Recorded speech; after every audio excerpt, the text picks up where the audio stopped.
Welcome back नाज़रीन। बात की जा रही है इस वक्त एमक्यूएम ने जो करारदाद पेश की है वो सिंध असम्बली में भी और कौमी असम्बली के अंदर भी। करारदाद का मतलब ये है कि टैक्स फ्री किया जाए, फ्री जोन किया जाए कराची और हैदराबाद को, जिस पर अपोजिशन में सिंध असम्बली में अपोजिशन में जो इत्तेहादी हैं पीटीआई की अगर बात की जाए तो हलीमा अदल शेख ने भी ये कहा कि अगर हमारे कारोबार के हवाले से हमारे ताजिर पर कोई हाथ उठाएगा तो उसकी टांगें तोड़ देंगे। बड़ा एग्रेसिव जो है वो हो गए थे। इसी पर बात करेंगे। पीटीआई की जानिब से एमपीए अदील अहमद हमारे साथ मौजूद हैं। अदील, बहुत शुक्रिया ज्वाइन करने के लिए। अदील, इतना एग्रेसिव बिहेवियर, खैरियत? देखिए, बिस्मिल्लाहिर्रहमानिर्रहीम, बहुत शुक्रिया आपने अपने प्रोग्राम में मौका दिया। आप किसके बिहेवियर की तरफ इशारा कर रहे हैं जी? हलीम भाई के, हलीम मेरे आदिल ख्याल से ताजिरों के लिए आवाज़ उठाना कोई एग्रेसिव बिहेवियर तो नहीं हाँ। होता। ताजिरों के साथ अगर कोई ज्यादती हो रही है और अगर उनसे कोई पत्ता वसूली हो रही है या कोविड एसओपीज की इम्प्लीमेंटेशन के नाम पे उनसे पैसे वसूल किए जा रहे हों तो उसमें ताजिरों के साथ खड़ा होना जो है वो बिल्कुल बनता है और हम उनके साथ खड़े हैं इस पे। अच्छा, इस देखिए, करारदाद में एमक्यूएम के सिंध साथ के खड़े हैं कि अंदर टैक्स फ्री जोन किया जाए 2 साल के लिए? नहीं, मैं इससे एग्री नहीं करता। अच्छा। मेरा ज़ाती ख्याल ये है कि ताजिरों को फैसिलिटेट करने के और बहुत सारे तरीके हैं जो फेडरल गवर्नमेंट ने इख्तियार किए हैं। फॉर एग्जांपल, एक अरसा दराज से ताजिरों को टैक्स रिबेट्स जो है वो नहीं मिल रहे थे, जो कि इस फेडरल गवर्नमेंट ने तारीखी टैक्स रिबेट्स ताजिरों को दिए हैं। इसी तरीके से बिजली कराची को नहीं मिल रही थी पूरी 650 मेगावाट। कराची को जो है वो फेडरल गवर्नमेंट ने मजीद बिजली दी है जो कि लोड शेडिंग और इस चीज़ को कम करके ताजरों की इसमें मदद करेगी। फिर एक और जो फेडरल गवर्नमेंट ने इकदाम किया कि इंडस्ट्रीज जो है उस पर एक पी कार्स लागू था और बड़े अरसे से लागू था। वो गालिबन 10 साल से ज़्यादा अरसे से वो पी कार्स का, यानी 6 बजे से लेकर रात 10 बजे तक उनको यूनिट डबल चार्ज होता था। तो वो फेडरल गवर्नमेंट ने ख़त्म करके ताजरों को रिलीफ दिया। इसके अलावा नई एक्सपेंशन के ऊपर जो बिजली की कीमत है उसको आधा कर दिया। इसी तरीके से मुख्तलिफ एक्सपोर्टर्स को जो है वो टैक्स कीमत में छूट दी। तो इस तरह के जो रिबेट्स हैं, इस तरह की जो टैक्स की रिलीफ है, जिससे फेडरल गवर्नमेंट के रेवेन्यू जनरेशन पे भी फर्क ना पड़े और जिससे ताजिरों की भी फायदा हो। अच्छा, तो इस तरह की आप किसी कह रहे हैं पॉलिसी पे तो बात हो सकती है, हाँ। लेकिन ऐसा करना कि पूरे के पूरे कराची को, जो कि कराची इकनॉमिक हब है पाकिस्तान का, या पूरे के पूरे हैदराबाद को उठा के टैक्स फ्री जोन कर दें, मेरे ख्याल से ये इम्प्रैक्टिकल बात है, प्रैक्टिकल नहीं है। अच्छा, मुर्तज़ा साहब का भी स्टेटमेंट आपने सुना होगा कि सख्तियाँ झेलने से अगर गिला है तो उसके फिर 2 ही रास्ते हैं कि एक मास्क पहने, एक वैक्सीन। तो इसका मतलब ये करारदाद की फिर कोई वैल्यू नहीं रह गई है। करारदाद का देखें, सिंध में एक बहुत बड़ा इशू है कोविड एसओपीज की इम्प्लीमेंटेशन का। ठीक है। इसमें बड़ा चैंपियन तो बनती है सिंध गवर्नमेंट के, कोविड पे जो है वो हम सबसे आगे हैं और एसओपीज इम्प्लीमेंट करवाएंगे। और ये जो लॉकडाउन और ये जो वो बनाए जाते हैं, वो ऑन ग्राउंड उसकी इम्प्लीमेंटेशन जो है वो नज़र नहीं आ रही होती। लेकिन उसमें चांदी किसकी लग जाती है? उसमें चांदी इंतज़ामिया की लगती है, एडमिनिस्ट्रेशन की। उसमें चांदी लग जाती है पुलिस की। यानी अगर आप ये कोविड लॉकडाउन, अब तो लोग जो है वो इसके बारे में ये भी कहना शुरू कर दिया है कि अगर इस लॉकडाउन को 1 महीना और एक्सटेंड कर दिया जाए तो सिंध पुलिस और सिंध की एडमिनिस्ट्रेशन जो है वो पाकिस्तान का कर्जा उतारने के काबिल हो जाएगी, इतना माल इकट्ठा कर लेगी। अच्छा, तो ये हमारे ये सामने भी ही है। इल्ज़ामात लग रहे हैं। एक चीज़ और मैं डिस्कस कर लूँ, इसकी भी बताइएगा क्या मौक़िफ़ क्या है आपका कि ये जो टैक्स, ये जो चालान किए जाते हैं डेप्यूटी कमिश्नर्स या असिस्टेंट कमिश्नर्स या पुलिस की बात कर ली जाए, कहा जा रहा है ये पैसे की भी इंक्वायरी करवाएं, कहीं बिलावल हाउस तो नहीं जा रहा है? नहीं, देखें, ये जो इंतजामिया और पुलिस जो पैसे इकट्ठे करती है, पहले वो लोगों को उठाते हैं, उसके बाद उनसे जो है वो किसी से 20,000, किसी से 30,000, किसी से 50,000, जिससे जितने वो ले सकें वो पैसे लेते हैं। और इनके ये आम रूटीन में ये कंप्लेंट्स आ रही हैं, हमारे पास भी रोजाना आती हैं।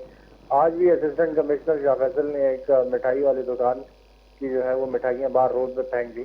तो मेरे ख्याल से ये बिहेवियर जो है ये इंतज़ामिया का शॉपकीपर्स के साथ, ताजिरों के साथ ये इंतहाई गैर मुनासिब रवैया है, और इससे कराची के ताजिर जो है वो बहुत ज़्यादा परेशान है।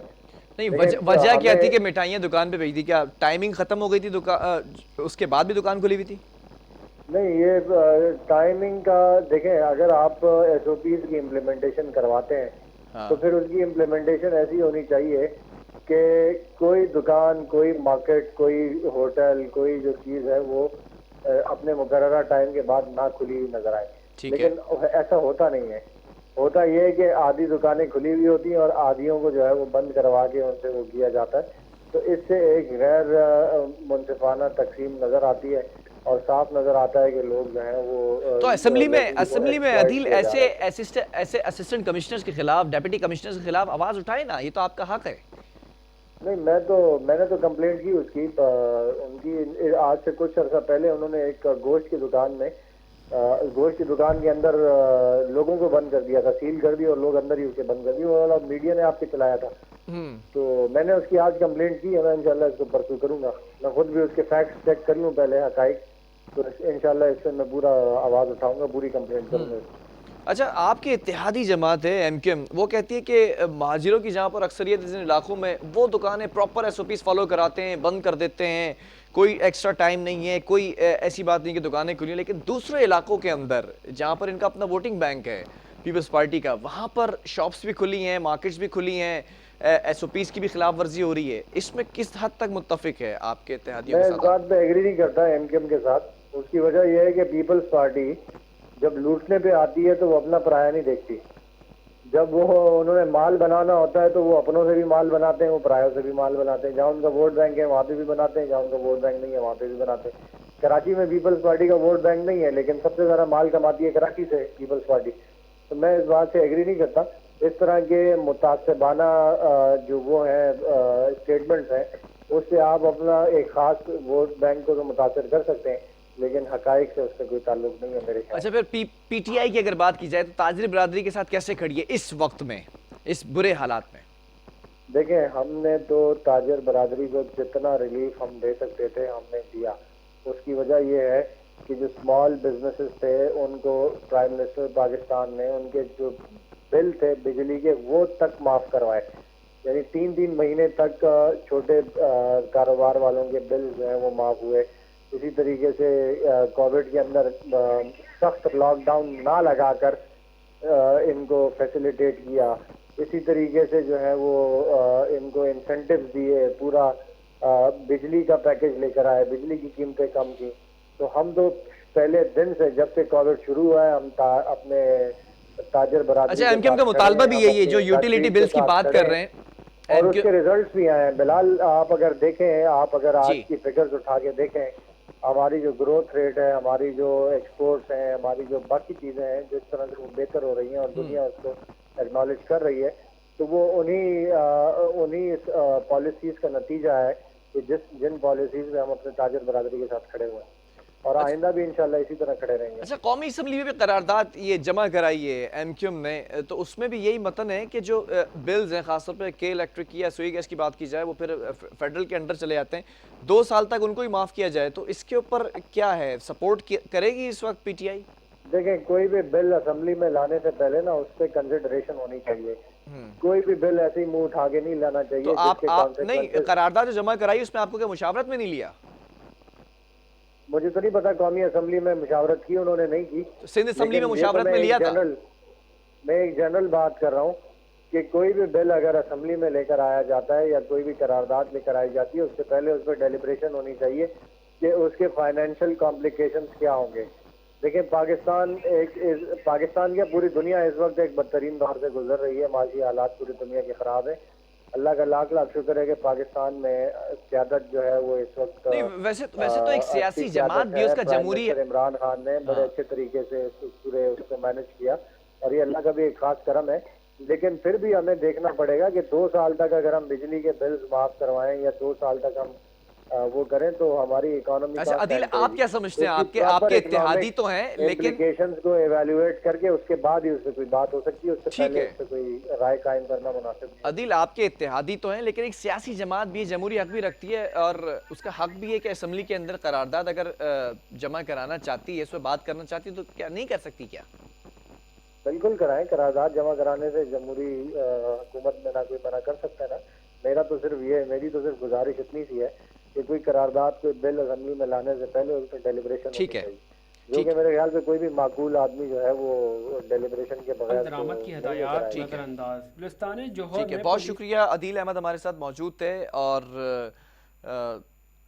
पीटीआई की जानिब से एमपीए, और यही बात की जा रही थी कि ये जो तमाम चीज़ें हैं थोड़ा सा मुशावरत कर लेते, इसके ऊपर थोड़ा सा बाज़गश करने से पहले चीज़ें सामने आ जाती तो कुछ चीज़ें बेहतर हो जाती मज़ीद। लेकिन अब ऐसा लगता है कि इत्तेहादी भी इत्तेहादियों के साथ नहीं खड़े। बहरहाल वक्फ़ा लेंगे, फिर आगे कंटिन्यू करेंगे।